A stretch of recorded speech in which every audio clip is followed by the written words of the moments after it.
如果在欧洲一定要提几个重要的城市，相信巴黎一定会是其中之一。关于巴黎可以讲的故事实在是太多，它这个城市也非常大。在这之前，咱们先去逛一逛巴黎，看看奥运会之前的巴黎是什么样子。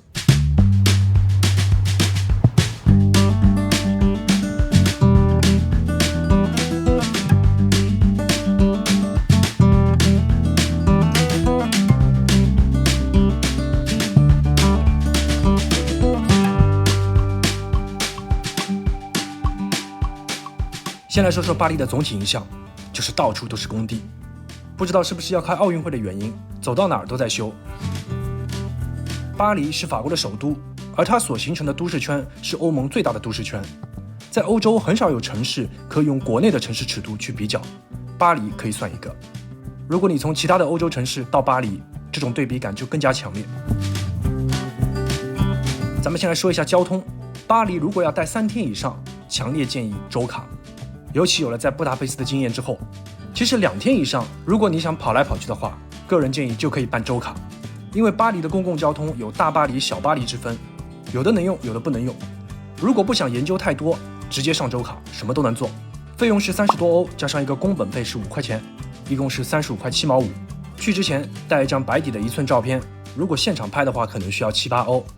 这张卡的有效时间是从周1开始算，并不是7个自然日。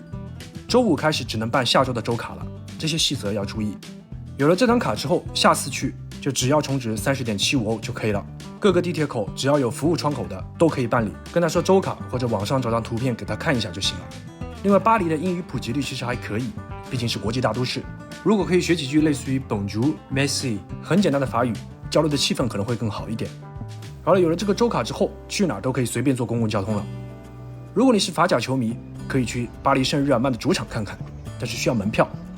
这个球场看起来比西甲的那些豪门要朴素一些。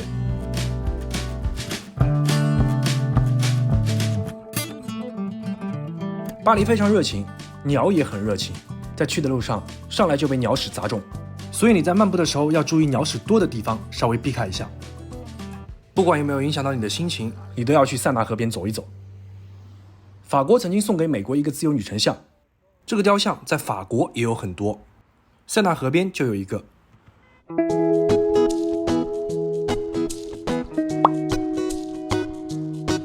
在远处呢，就是巴黎的铁塔。埃菲尔铁塔是世界著名建筑，也是巴黎市区的最高建筑。这个塔最早因为1889年的巴黎世博会而建。原本饱受争议的铁塔，现在是巴黎的城市地标和法国的国家象征。铁塔其实一开始不用着急去看，因为后来你会发现在哪儿都能看得到这个塔。铁塔旁边是花园，还有战神广场在修。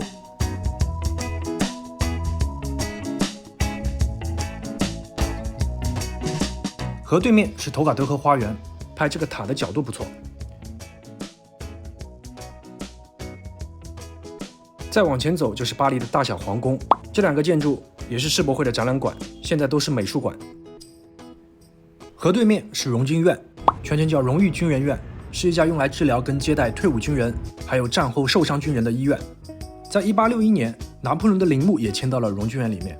现在这里还是法兰西军事博物馆。大小皇宫的东面就是协和广场，这也是法国目前最大的广场，上面的一个方尖碑非常的醒目。原先这里叫革命广场，听名字就是跟法国大革命有关。当年的路易16就是在这个地方被处决。方尖碑的一侧都是工地，咱们就不看了。往马路的一侧看，就能看到远处的凯旋门，这个也叫雄狮凯旋门，是法国的著名地标。当年拿破仑为了纪念1805年打败俄奥联军而下令建造的这个建筑物。这条就是香榭丽舍大街，在凯旋门跟协和广场之间，这条又长又笔直的大道就是香榭丽舍大街。街道2侧有非常多的奢侈品商店。哎我去，这 LV 真大。这条轴线再往东延伸就是卢浮宫了，号称世界4大博物馆之首。最有标识性的就是建筑大师贝聿铭设计的玻璃金字塔的入口广场。刚开始的时候，这个玻璃金字塔也是争议频频不断，但是现在肯定是巴黎以及法国的知名地标。说到博物馆，顺便提一嘴，巴黎的博物馆实在是太多了，如果时间充裕，我建议单独抽1-2天专门去看博物馆。巴黎好像也有博物馆通票，可以看几个自己感兴趣的，因为有的博物馆要正经看就能看1天。河对面还有一个奥赛博物馆也不错。沿着塞纳河再往东走，就到了西带岛，上面最著名的就是巴黎圣母院。这座哥特式的经典建筑在2019年的时候发生了重大火灾，原先的木结构还有上面那个尖塔都已经烧毁了，一些铅制的瓦片也被烧融化了。之后就开始了修复工程。现在从外面看，这个尖塔已经修好了，建筑没有开放，看在奥运会之前能不能修完。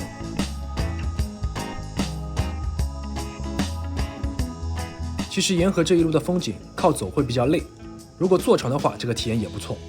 船反正就2家公司，门票可以现场买，也可以在某城或者某猪上买，价格会实惠一点。塞纳河的南岸还有一个先贤祠，过去的话有个坡要爬一下，里面安葬着一些法国的文化名人。先贤祠的西边有一个很大的卢森堡公园，在这里可以晒晒太阳。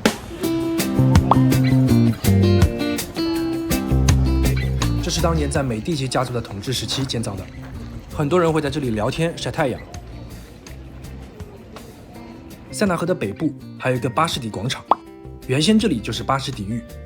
历史上攻占巴士底狱是作为法国大革命的一个标志性事件，那一天是7月14日，所以这个日期也被定为法国国庆日。在西带岛的北侧还有高级派建筑的代表，由建筑大师伦佐皮亚诺和理查德罗杰斯设计的蓬皮杜艺术中心，可以免费坐那个自动扶梯到顶层去看巴黎的风景。但据说奥运之后，这个蓬皮杜艺术中心要闭馆好几年。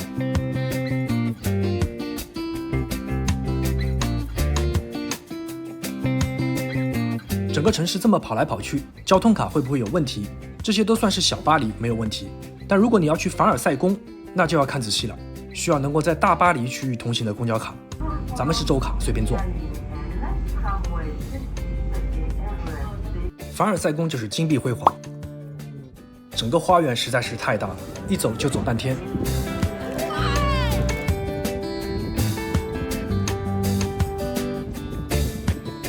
在巴黎的第18区还有一个圣心教堂，需要走一段山路，不过沿街的景色不错。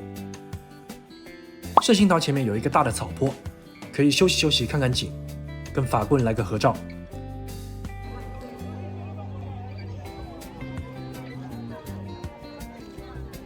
在旁边还有一个爱墙，但是在修。这一带据说是比较乱的，个人感受还行，没有遇到小偷啊，还有其他一些乱七八糟的事情。但是还要劝大家多看其他网友的记录，这附近一带太晚就不要出门了，建议大家穿朴素一点，出门不要带太多东西。当然也有人调侃说全巴黎的小偷都在休息备战奥运。在各景点都会有一些小哥在卖纪念品，你多看一眼他都会上来找你聊天。个人还是不建议过度交流，因为这里有的真的是小商小贩，但有的就不知道了。网上可以搜到很多类似的不愉快甚至说是危险的案例，作为游客就没必要去担那个风险。这种现象几乎在全欧洲的旅游城市都有，他们的装备也很神奇，所有东西都连在一块布上，城管一来一拎就跑。巴黎整体来说是一座非常值得去的城市，整个城市可以说它非常丰富，也可以说它很乱，有特别华丽的建筑，也有特别肮脏的角落，有非常小资的街道，也有很混乱的场所。这座城市和整个国家也时常拿来被各国网民调侃，巴黎似乎浓缩了整个法国的复杂程度和国家文化。尽管说巴黎很复杂，但是它的规划、建筑还有景观等方面，很大程度上还是可以代表欧洲。法国在国家的综合性方面，不管是在欧盟还是在欧洲，也算是独一档的存在。法国人跟他的周边国家比，还是非常热情的。这回就不用我特意提醒保管好自己的贵重物品了，因为感觉全网都会提醒。以上就是本期视频的全部内容，下期再见。